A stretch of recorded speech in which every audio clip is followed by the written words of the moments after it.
or that the priority projects, or that came out of the MPO?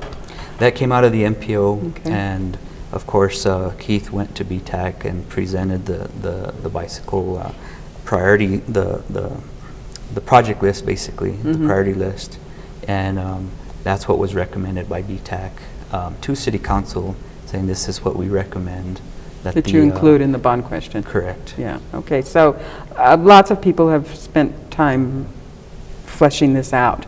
Yeah, so what are some of the priority projects? I know Keith talked about connecting the rail trail right at Penn Road and Alta Vista around there. Is that one of them? Yes, that's on the list, and that's to because there's kind of a missing link, if you will, of the rail trail between Penn Road and Alta Vista.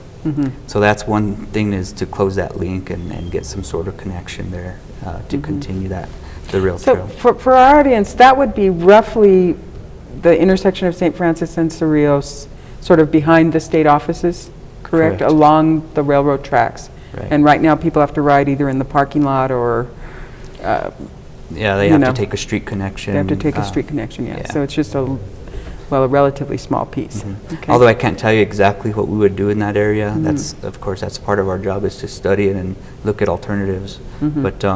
But yeah, it would be to look at some sort of link there to make that connection. Great. Okay. What else?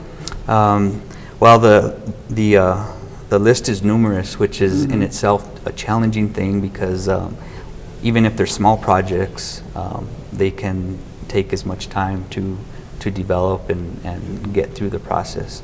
But some of the others, are some connections to the trail segments, to the river trail, to Orochimiso, to the Acequia Trail, and it's ways so that people can get to those trail systems. Okay.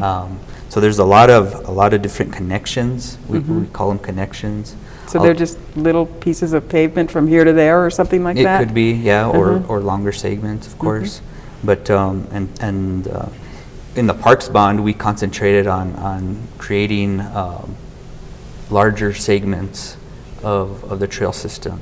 Of course, what we're doing at Zia and St. Francis is one of those. Right, the Acequia Trail is the other. The La Tierra Trails is a big system of its own. So that was to concentrate on the larger systems, and this priority list looks at more of the connections. How can people get from neighborhoods and businesses to the trail system? Oh, okay, great. Okay, so it could really be any kind of little connection. Right. I mean, it's hard to explain. You're also